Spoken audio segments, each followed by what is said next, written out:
നമസ്കാരം. എൻ്റെ പേര് ഡോക്ടർ ഗണേഷ് എന്നാണ്.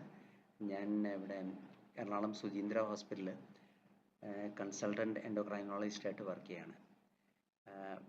ഇത് ദേവി കാർത്യായനി കൃപ ട്രസ്റ്റിൻ്റെ ആഭിമുഖ്യത്തിൽ ഒരു ഡയബറ്റീസിനെ പറ്റിയിട്ട് ഒരു ഡയബറ്റീസിൻ്റെ ട്രീറ്റ്മെൻറ്റും അതിൻ്റെ കോംപ്ലിക്കേഷൻസും ആയിട്ട് സംസാരിക്കാനാണ് ഞാനിപ്പോൾ എൻ്റെ ഗുരുനാഥൻ ഡോക്ടർ പ്രൊഫസർ ആർ എൻ ശർമ്മയുടെ നിർദ്ദേശപ്രകാരം ഞാനിങ്ങനൊരു ടോക്ക് നിങ്ങൾക്കായിട്ട് തരുന്നത്.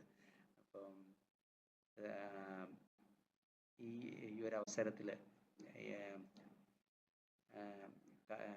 കുമാരനെല്ലൂർ കാർത്യായനി ദേവിയുടെ ഒരു ട്രസ്റ്റിൻ്റെ ഭാരവാഹികളായിട്ട് ഒരു ടോക്ക് തരാൻ സാധിക്കുന്നതിൽ തന്നെ ഞാനൊരു വലിയ ഭാഗ്യമായിട്ട് ഞാൻ കൺസിഡർ ചെയ്യുകയാണ്. അതിനൊരു അവസരം തന്ന് എൻ്റെ ഗുരുനാഥൻ ഡോക്ടർ ആർ എൻ ശർമ്മ സാറിന് ഒരുപാട് നന്ദി. അപ്പം ഞാനിത് എൻ്റെ തന്നെ ഗുരുനാഥൻ ഡോക്ടർ കേശവൻ സാർ പറഞ്ഞ ടോക്ക് ഞാൻ കേട്ടിട്ടുണ്ടായിരുന്നു. അപ്പം അതിൻ്റെ ഒരു കണ്ടിന്യൂവേഷനായിട്ടാണ് ഇതിൽ പറയുന്നത്. ഇതിൽ കൂടുതലും പ്രമേഹം എങ്ങനെ ട്രീറ്റ് ചെയ്യാം, അതിൻ്റെ കോംപ്ലിക്കേഷൻസ് എന്താണ്, കോംപ്ലിക്കേഷൻസും നമ്മൾ എങ്ങനെ തടയാം എന്നുള്ളൊരു ഇതിലാണ് ഞാൻ ഇത് സംസാരിക്കുന്നത്. ഞാൻ പെർസൈവ് ട്രീറ്റ്മെൻറ്റിൻ്റെ ഭാഗം പോകുന്നതിന് മുമ്പ് ഞാൻ ഈ പ്രമേഹത്തിൻ്റെ ഡയഗ്നോസിസ്, അതായത് എങ്ങനെ കണ്ടുപിടിക്കാം എന്നുള്ളൊരു ചില കോൺട്രവേഴ്സി, അതായത് ചില സോഷ്യൽ മീഡിയയിൽ ചില ഡോക്ടർമാർ അതായത് ഈ കഴിഞ്ഞ 3 മാസത്തെ ശരാശരി ഷുഗർ നോക്കുന്ന ഒരു ടെസ്റ്റ് ഉണ്ട്, ബ്ലഡ് ടെസ്റ്റ്. അത് HbA1c അല്ലെങ്കിൽ ഗ്ലൈക്കോസിലേറ്റഡ് ഹീമോഗ്ലോബിൻ എന്ന് പറയും അതിന്. അപ്പോൾ അതിൻ്റെ ഈ നോർമൽ എത്രയാണ് ഡയബറ്റീസ് ടാർഗറ്റ്, ഒരു പ്രമേഹ രോഗിക്ക് അല്ലെങ്കിൽ നോർമലാണ് അല്ലെങ്കിൽ പ്രമേഹ രോഗിയാകാൻ എത്ര വേണം എന്നുള്ള അതിലൊരു കോൺട്രവേഴ്സി എന്ന് പറഞ്ഞാൽ ഏതാണ് കറക്റ്റ് ഒരു പ്രോബ്ലം വന്നിട്ടുണ്ട്. അപ്പോൾ അതിനെപ്പറ്റി ഞാൻ 1-2 വാക്കുകൾ ഇവിടെ പറയാൻ ആഗ്രഹിക്കുന്നു. അതെന്താണെന്ന് വെച്ചാൽ, ആ സോഷ്യൽ മീഡിയയിൽ എന്താ ഒരു ഡോക്ടർ പറഞ്ഞതെന്ന് വെച്ചാൽ, ഈ മരുന്ന് കമ്പനികളും ഇതായിട്ട് ടാർഗറ്റ് ഒരുപാട്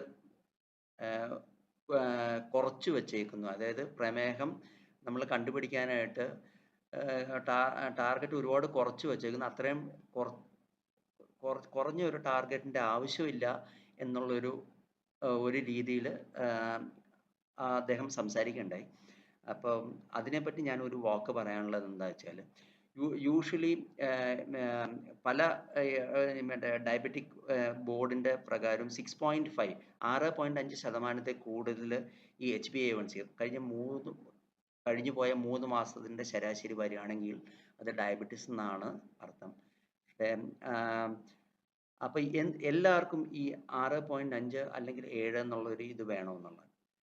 എൻ്റെ അടുത്ത് ചോദിക്കുകയാണെങ്കിൽ ഒരു താരതമ്യേന യങ് ആയിട്ടുള്ള ഒരു 50 to 60 years 50 തൊട്ട് 60 വയസ്സുള്ള ഒരു വ്യക്തിയാണെന്ന് വിചാരിക്കട്ടെ. അങ്ങനെയൊക്കെ വേറെ ഡയബറ്റീസ് അല്ലാണ്ട് വേറെ പ്രോബ്ലം, ഹാർട്ടിന് ഹൃദയത്തിന് പ്രോബ്ലം ഇല്ല, നേരത്തെ പക്ഷാപാതം വന്നിട്ടില്ല, സ്ട്രോക്ക് വന്നിട്ടില്ല, കിഡ്നി അതായത് വൃക്കകൾക്ക് പ്രോബ്ലം ഇല്ല, വേറെ ഈ ഡയബറ്റീസിൻ്റെ കൂടെ പ്രഷർ, ഷുഗർ അങ്ങനത്തെ പ്രോബ്ലം ഒന്നും ഇല്ലാത്ത ഒരാൾക്ക്, യങ് ആയിട്ടുള്ള ഒരു 50, 60, ഫോർ എക്സാമ്പിൾ 65 വരെ ആയിക്കോട്ടെ, അങ്ങനെ ഉള്ള ഒരു വ്യക്തിയാണെങ്കിൽ നമുക്ക് സ്ട്രിക്റ്റായിട്ട്, അതായത് വളരെ കഠിനമായിട്ട് തന്നെ ഡയബറ്റീസ് കൺട്രോൾ ചെയ്യണം. അതിൻ്റെ അർത്ഥം എന്താണെന്ന് വെച്ചാൽ, നമ്മൾ ഈ ശരാശരി 3 മാസത്തെ ശരാശരി HbA1c 6.5-7 എന്നുള്ളൊരു ഇതിൽ തന്നെ വെക്കണം എന്നുള്ളത് നിർബന്ധമാണ്. അത് കാരണം എന്താണെന്ന് വെച്ചാൽ, ഈ ഡയബറ്റീസ് അല്ലെങ്കിൽ പ്രമേഹമുള്ളവർക്ക് അവരുടെ ബോഡിയിൽ ഈ കോശങ്ങൾക്ക് അല്ലെങ്കിൽ ടിഷ്യൂ ലെവലിലുള്ള ഈ ഓരോ സെല്ലുലാർ ഫങ്ഷൻസ്, അത് മെറ്റബോളിക് ഫങ്ഷൻസ്, അത് ഇത്രയും ഹൈ ഷുഗർ, അതായത് ഈ 6.5 കൂടുതലായിട്ടെന്നുള്ള ആ ഷുഗറിൽ വരുമ്പോൾ ഈ കോംപ്ലിക്കേഷൻസ് വരാനുള്ള ഒരു ടെൻഡൻസി അല്ലെങ്കിൽ പ്രവണത കൂടുതലാണ്. അപ്പോൾ അത് കോംപ്ലിക്കേഷൻസ് നമ്മൾ വരാതിരിക്കാൻ വേണ്ടിയിട്ടാണ് ടൈറ്റ് ടാർഗറ്റ്, അതായത് 6.5 to 7% വെക്കാമെന്ന് നമ്മൾ പറയുന്നത്.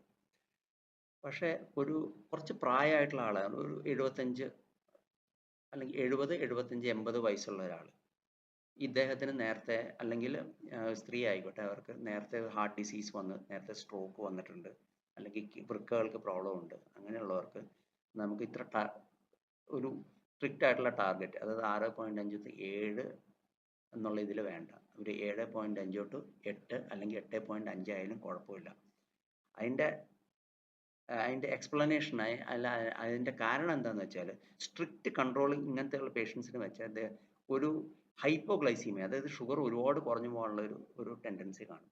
ഈ ഹൈപ്പോഗ്ലൈസീമിയ വന്നാൽ നമ്മുടെ മെഡിക്കൽ ടേമിൽ ഡിസേബിളിങ് ഹൈപ്പോഗ്ലൈസീമിയ എന്ന് പറയുന്നത്, അതായത് ഒരു മൂന്നാമത് ഒരാളുടെ എന്തെങ്കിലും തലകറക്കം, ഈ ഹൈപ്പോഗ്ലൈസീമിയ വരുമ്പോൾ നമുക്ക് ആൾക്കാർക്ക് തലകറക്കവും വേർപ്പൊക്കെ വരാൻ, മൂന്നാമത് ഒരാളുടെ സഹായം വേണ്ടി വരുന്ന തക്ക വിധം ഷുഗർ കുറഞ്ഞു പോകാനുള്ള ഒരു ടെൻഡൻസി, അതാണ് ഡിസേബിളിങ് ഹൈപ്പോഗ്ലൈസീമിയ. അങ്ങനെ വരാനുള്ള ഒരു ചാൻസ് ഉണ്ട്. അങ്ങനെ വരുമ്പോൾ ഈ വിയർപ്പിനും ഈ തലകറക്കമോ അല്ലെങ്കിൽ ഇതിന് വരുന്നതിന് ഉപരി ആ സമയത്ത് നമ്മുടെ ശരീരം തന്നെ ഈ ഷുഗർ കൂട്ടാനുള്ള ഒരു മെക്കാനിസം ഉണ്ടാവും. അത് എങ്ങനെ വരുന്നതെന്ന് വെച്ചാൽ, അത് കാറ്റക്കോളമൈൻസ് അല്ലെങ്കിൽ ചില ഹോർമോണുകൾ നമ്മുടെ ബോഡിയിൽ കൂടുതലായിട്ട് ആ സമയത്ത് നമ്മുടെ ശരീരത്തിൻ്റെ ഇത് കറക്റ്റ് ചെയ്യാനുള്ള, അല്ലെങ്കിൽ ശരിയാക്കാൻ, ഈ ഷുഗർ കുറഞ്ഞു പോകുന്നത് ശരിയാക്കാനുള്ള ഒരു പ്രക്രിയയാണ്. അപ്പോൾ എന്ത് പറ്റുമെന്ന് വെച്ചാൽ, ആ സമയത്ത് ഈ ഹോർമോണുകൾ, അതായത് അഡ്രിനാലിൻ, നോൺ അഡ്രിനാലിൻ, അങ്ങനത്തെ കാറ്റക്കോളമൈൻസ് എന്ന് പറയുന്നതും സ്റ്റിറോയിഡ്സും ഒരുപാട് നമ്മുടെ ബോഡിയിൽ ആ സമയത്ത് ഉണ്ടാകും. ആ സമയത്ത് ഉണ്ടാകുമ്പോൾ നമ്മുടെ ബിപിയും ബ്ലഡ് പ്രഷറും ഹാർട്ട് റേറ്റും ഒരുപാട് കൂടുന്ന ഒരു പ്രവണത വരുമ്പോൾ, ആ ഒരു സമയത്താണ് ഇങ്ങനത്തെ വയസ്സായിട്ടുള്ള അല്ലെങ്കിൽ ഇങ്ങനത്തെ പ്രശ്നമുള്ള കൂടുതൽ വയസ്സായിട്ടുള്ള ആൾക്കാർക്ക് ഹൈപ്പോഗ്ലൈസീമിയ വരുന്നത്. ഈ ഹാർട്ട് റേറ്റും ബിപിയും കൂടുന്നതുകൊണ്ട് ഒരു അക്യൂട്ട് ഇവന്റ് എന്ന് പറഞ്ഞാൽ ഒരു സ്ട്രോക്കോ ഒരു ഹാർട്ട് അറ്റാക്കോ വന്നിട്ടില്ലെങ്കിൽ വരാനും, അഥവാ ഓൾറെഡി നേരത്തെ വന്നിട്ടുണ്ടെങ്കിൽ രണ്ടാമത് ഒരു പ്രാവശ്യം വരാനുള്ള ചാൻസ് കൂടും. അപ്പോൾ അതുകൊണ്ടാണ് ഇങ്ങനത്തെ വയസ്സായിട്ടുള്ള ആൾക്കാർക്കോ അല്ലെങ്കിൽ നേരത്തെ ഇങ്ങനെ ഹാർട്ട് ഡിസീസോ ഇങ്ങനത്തെ കിഡ്നി വൃക്കകളുടെ പ്രോബ്ലം ഉള്ളവർക്ക് നമ്മളെ ടാർഗറ്റ്, അതായത് അധികം സ്ട്രിക്റ്റ് ആയിട്ട് ഷുഗർ കൺട്രോൾ ചെയ്യാതിരിക്കുന്നത്, അതായത് HbA1c ഒരു 7.5, 8.5 ആയാലും കുഴപ്പമില്ല എന്നുള്ളത് വെക്കുന്നത്. ഡിസേബിളിങ് ഹൈപ്പോഗ്ലൈസീമിയ, ഷുഗർ ഒരുപാട് കുറഞ്ഞു പോയിട്ട് ഒരു അക്യൂട്ട് ഇവന്റ് വരാതിരിക്കാൻ വേണ്ടിയിട്ടാണ്. അപ്പോൾ ഇത് ഞാൻ ഒന്ന് പറഞ്ഞിട്ട് ഞാൻ എൻ്റെ ടോക്കിൻ്റെ മെയിൻ ആയിട്ടുള്ള ഒരു ഇതിലേക്ക് പോകാമെന്ന് വിചാരിച്ചു. നമ്മൾ ട്രീറ്റ്മെൻറ്റ് ഡയബറ്റിസ് എന്ന് പറയുമ്പോൾ, ഇതിൻ്റെ ഷുഗറിൻ്റെ ട്രീറ്റ്മെൻറ്റ് എന്ന് പറയുമ്പോൾ, നമ്മൾ ഈ പ്രമേഹം ട്രീറ്റ് ചെയ്യുന്നതൊപ്പം തന്നെ അതിൻ്റെ കോംപ്ലിക്കേഷൻസ് എന്ന് പറഞ്ഞു കഴിഞ്ഞാൽ, അത് രണ്ട് തരം. ചെറിയ ഈ രക്തധമനികൾക്ക് വരുന്ന കോംപ്ലിക്കേഷൻസ് മൈക്രോ വാസ്കുലർന്നും, വലിയ രക്തധമനികൾക്ക് വരുന്ന മാക്രോ വാസ്കുലർ കോംപ്ലിക്കേഷൻസ് ഉണ്ട്. ഈ മൈക്രോ വാസ്കുലർ എന്ന് പറഞ്ഞാൽ കണ്ണിന് റെറ്റിനോപ്പതി, കണ്ണിൻ്റെ റെറ്റിനയ്ക്ക് ബാധിക്കുന്നത്. പിന്നെ നമ്മുടെ ഞരമ്പുകൾക്ക്, നെർവ്സ് എന്ന് പറയും, നെർവ്സിന് ബാധിക്കുന്നത്. നമുക്ക് ഈ മരവിപ്പ്, സാധാരണ ആദ്യം മരവിപ്പായിട്ട് വരും, പിന്നെ ഇങ്ങനെ കുത്തുന്ന പോലെ ഒരു ബേണിംഗ് സെൻസേഷൻ, അല്ലെങ്കിൽ പിൻസ് ആൻഡ് നീഡിൽസ് എന്ന് പറയും.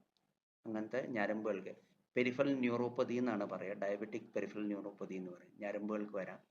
പിന്നെ വൃക്കകൾക്ക് പ്രോബ്ലം വരാം. അത് കൂടുതലും ഇത് വരുന്നത് പ്രോട്ടീൻ ലീക്ക്, പ്രോട്ടീനൂറിയ വന്നിട്ട് ഈ ക്രിയാറ്റിൻ എന്ന് പറഞ്ഞാൽ നമ്മുടെ ദൂഷ്യം, അതായത് പുറത്തേക്ക് പോകാണ്ട് ഈ പ്രോട്ടീൻ അധികമായിട്ടും വൃക്കകളിൽ കൂടെ ലീക്ക് ചെയ്യുന്ന ഒരു പ്രവണത വരും.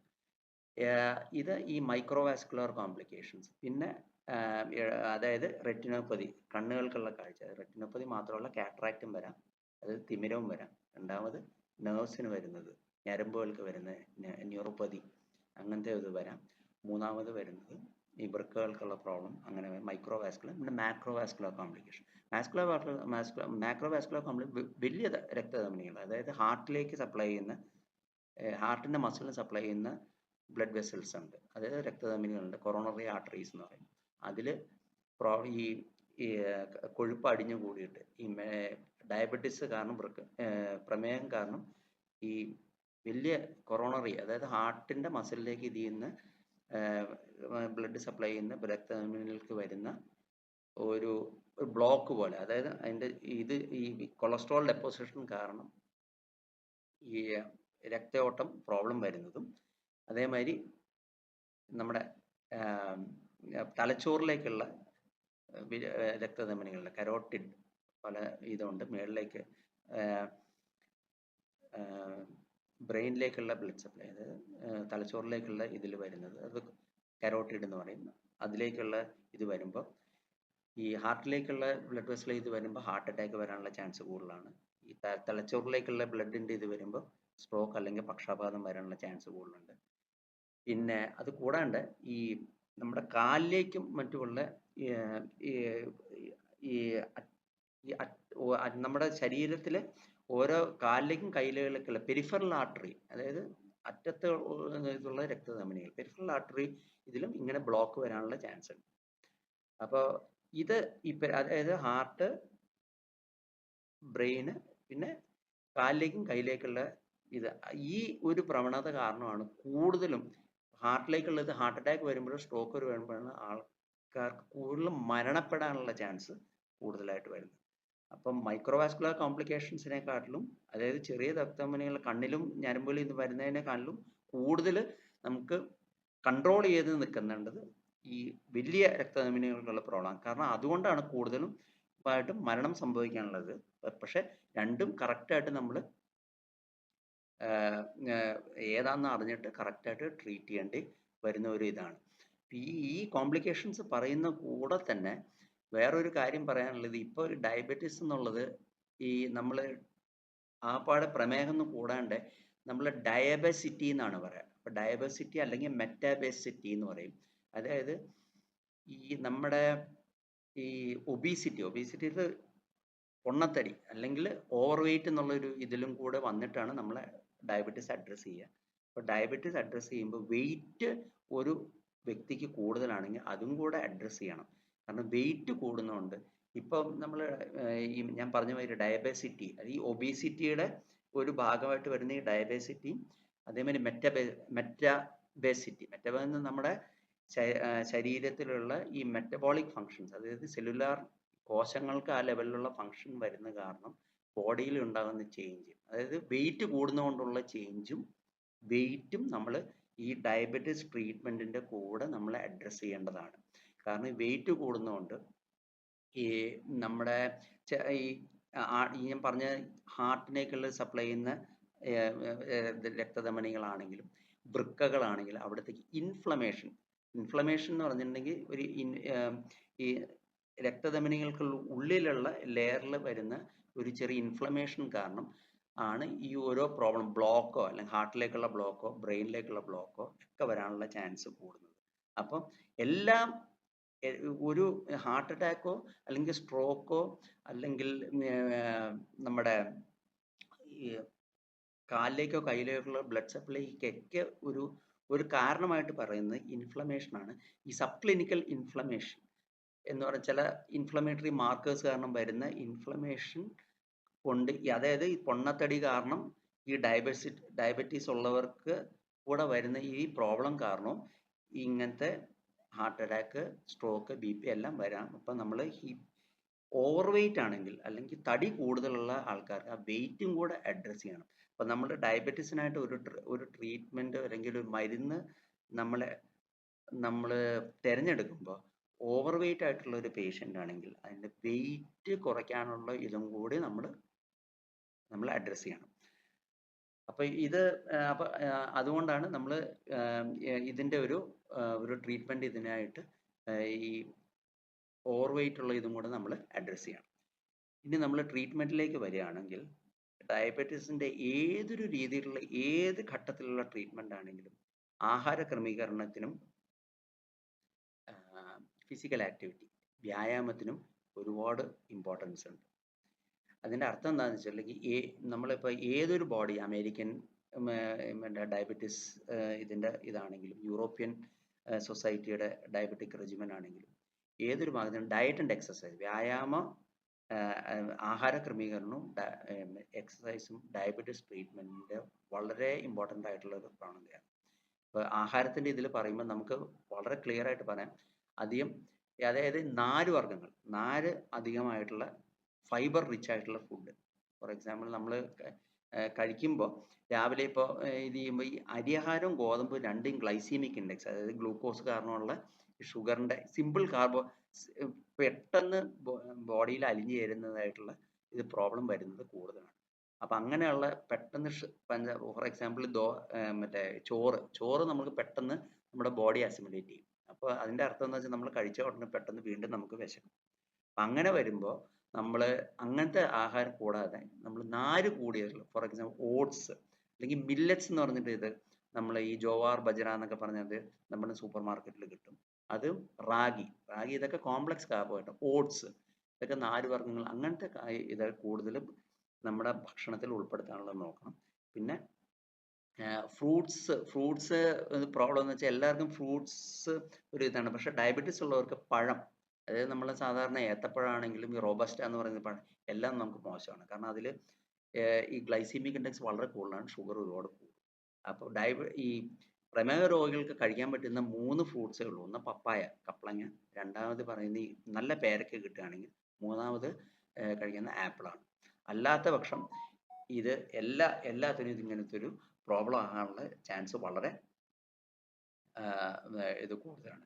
പിന്നെ ഒറ്റയടിക്ക് മെയിനായിട്ട് 3 ആഹാരം, ഇത് രാവിലെ ഉച്ചയ്ക്ക് വൈകുന്നേരം എന്നുള്ള 3 ഒരു മെയിനായിട്ടുള്ള ഇത് അതിന് പകരം ഫ്രീക്വൻറ്റ് സ്മോൾ മീൽസ്, അതായത് രാവിലെ 8 മണിക്ക് ബ്രേക്ക്ഫാസ്റ്റ് കഴിക്കുകയാണെങ്കിൽ ഒരു 11 മണിയാകുമ്പോൾ ഒരു ലഘു ഭക്ഷണമായിട്ട് വല്ല ഒരു ആപ്പിളോ ഒരു ചെറുതായിട്ട്, അതായത് ഷുഗർ ഒരുപാട് വേരിയേഷൻസ് വരാണ്ടിരിക്കാനും നോക്കാണ് അങ്ങനെ കഴിച്ചിട്ട്, പിന്നെ ഉച്ചയ്ക്ക് കുറച്ച് ശകലം ചോറും ഒരുപാട് പച്ചക്കറികളും ഇത് ഉൾപ്പെടുന്ന ഫുഡ് കഴിക്കുകയാണെങ്കിൽ നല്ലതായിരിക്കും. അതേമാതിരി 3 മണി 4 മണിയാകുമ്പോൾ ഒരു ചായയുടെ കൂടെ എന്തെങ്കിലും ചെറുതായിട്ടുള്ള സ്നാക്ക്, അതായത് ഒരുപാട് എണ്ണയിൽ വറുത്ത ഈ പ്രോസസ്ഡ് ആയിട്ടുള്ള ബേക്കറിയിൽ നിന്ന് കിട്ടുന്ന ഫുഡ്സിന് പകരം നമ്മൾ സാധാരണ വീട്ടിലുണ്ടാക്കുന്ന ലഘുവായിട്ടുള്ള ഭക്ഷണങ്ങൾ കഴിക്കാൻ നോക്കുക. പിന്നെ രാത്രിത്തെ ഡിന്നർ, അതായത് അത്താഴം കഴിയുന്നത് നേരത്തെ ഒരു 7 മണിയാകുമ്പോഴേക്കും കഴിക്കുകയാണെങ്കിൽ അത് വളരെ ഡയബറ്റീസ് പേഷ്യൻസിന് വളരെ നല്ലതായിരിക്കും എന്നാണ് ഒരു ഇത് പറയുന്നത്.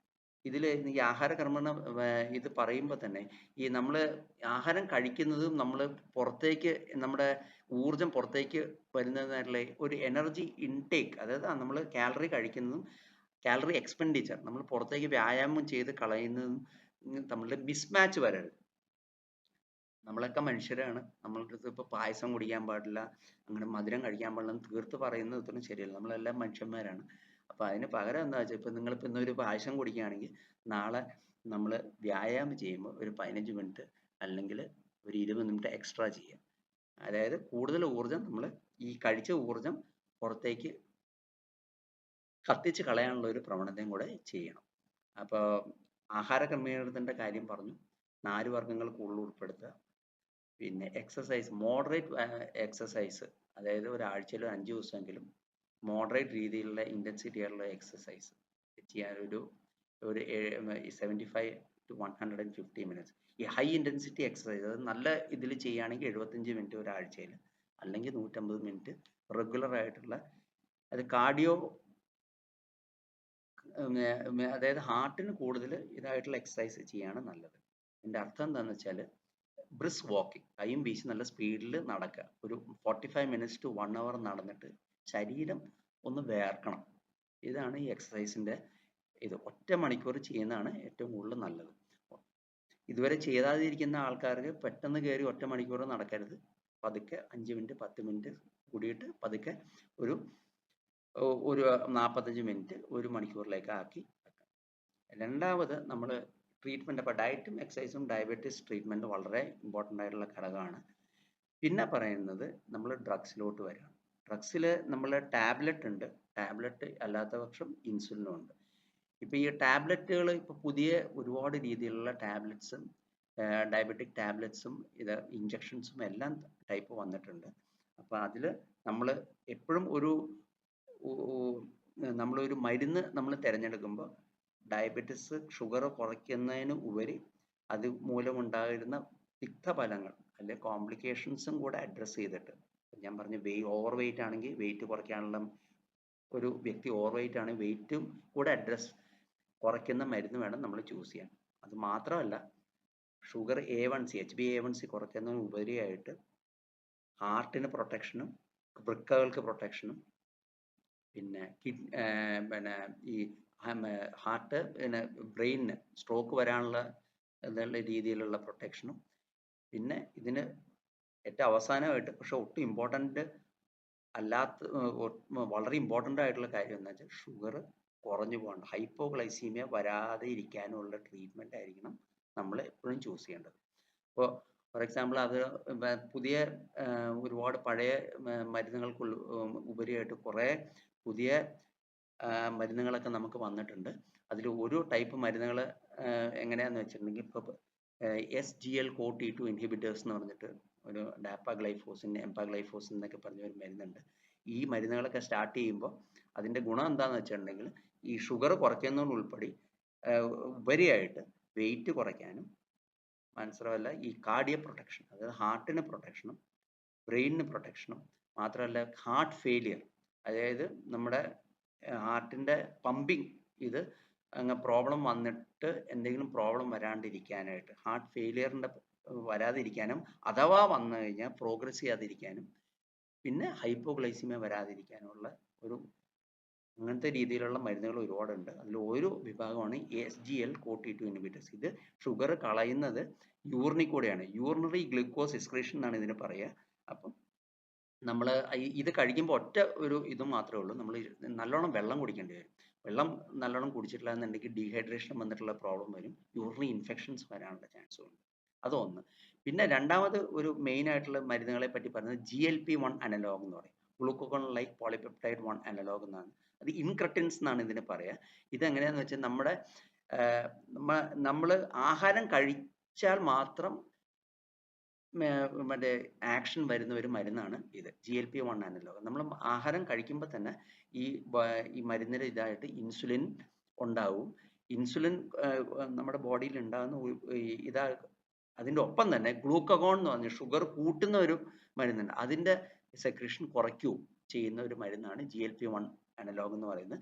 ഇതിൻ്റെ ഗുണം എന്താണെന്ന് വെച്ചാൽ ഇത് നമ്മുടെ ഈ ബ്രെയിനിലേക്കുള്ള ഈ ഹൈപ്പോതലാമസിലേക്കുള്ള ഒരു ചെറിയ ആക്ഷൻ ഉണ്ട്.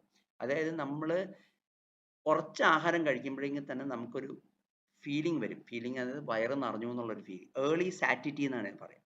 അപ്പോൾ നമ്മുടെ ബ്രെയിനിലായിട്ട് ഒരു കണക്ഷൻ ഉള്ളതുകൊണ്ട് നമ്മൾ അധികം ഒരുപാട് നമ്മൾ ആവശ്യത്തിനേക്കാട്ടിൽ കൂടുതൽ നമ്മൾ കഴിക്കാതിരിക്കാനുള്ള ഒരു പ്രവണത ഇതിനെ കൊണ്ട് വരും. ഇതിലും നേരത്തെ പറഞ്ഞ മാതിരി ഈ SGLCoT2 ആദ്യം പറഞ്ഞ മാതിരി തന്നെ വെയിറ്റ് കുറയ്ക്കാനും, ഈ വെയിറ്റ് ഒരുപാട് ഒബീസിറ്റി അതായത് പൊണ്ണത്തടി കൊണ്ടുണ്ടാകുന്ന പല ഫലങ്ങളുണ്ട്, ഹാർട്ടിലാണെങ്കിലും ബ്രെയിനിലാണെങ്കിലും ലിവറിന് ഫാറ്റി ലിവർ അല്ലെങ്കിൽ MASLD എന്ന് പറഞ്ഞിട്ടൊരു മെറ്റബോളിക് ഡിസ്ഫങ്ഷൻ അസോസിയേറ്റഡ് സ്റ്റേറ്റോ ഹെപ്പറ്റൈറ്റിസ് അല്ലെങ്കിൽ ഫാറ്റി ലിവർ ഡിസീസ് എന്ന് പറഞ്ഞാൽ ഇപ്പോഴത്തെ ഏറ്റവും കൂടുതൽ ആൾക്കാർക്ക് നമ്മുടെ ജീവിത ശൈലിയുടെ പ്രോബ്ലം കാരണം വരുന്ന ഇതാണ്. അത് കാരണം സിറോസിസ് വരും, സിറോസിസ് വന്നിട്ട് ഈ ലിവർ ട്രാൻസ്പ്ലാന്റേഷൻ്റെ ആ രീതിയിലൊക്കെ പോകുന്ന ഇതിനൊക്കെ ഇത് ഗുണം ചെയ്യും. അപ്പോൾ ഈ ഫാറ്റി ലിവർ കുറയ്ക്കാനൊക്കെ ഈ GLP-1 അനലോഗ് വളരെ നല്ലതാണ്. അപ്പോൾ അതിൻ്റെ ഇപ്പം ഒരുപാട് പേഷ്യൻസ് അത് കഴിച്ചിട്ട് ഒരുപാട് ഗുണങ്ങൾ, അതായത് വെയിറ്റ് കുറയുന്ന ഉൾപ്പെടെ തന്നെ ഈ കോംപ്ലിക്കേഷൻസ് ഹാർട്ടായാലും കിഡ്നി ആയാലും ഇതിൻ്റെയൊക്കെ കോംപ്ലിക്കേഷൻസ് കുറയാനായിട്ടും പിന്നെ ഈ ഹൈപ്പോഗ്ലൈസീമിയ വന്നിട്ട് അത് മൂലമുണ്ടാകുന്ന അക്യൂട്ട് ഇവൻറ്റ്സ് സ്ട്രോക്കോ ഹാർട്ട് അറ്റാക്കോ അത് വരാണ്ടിരിക്കാനുള്ള ഇതൊക്കെ ഈ മരുന്നുകൾക്കുണ്ട്. പിന്നെ ഇതാണ് മെയിനായിട്ട് രണ്ട് മരുന്നുകൾ ഇപ്പോൾ ലേറ്റസ്റ്റ് ആയിട്ട് നമ്മുടെ ഇതിൽ നമ്മുടെ മാർക്കറ്റിൽ അല്ലെങ്കിൽ ഇപ്പോഴത്തെ രീതിയിൽ വന്നേക്കുന്നത്. പിന്നെ അഫ്കോഴ്സ് പഴയ രീതിയിലുള്ള നമ്മുടെ ട്രീറ്റ്മെൻറ്റ് ഏതൊരു സമയത്തും നമുക്ക് ഉപയോഗിക്കാൻ പറ്റുന്ന ഒരു ഇൻസുലിൻ.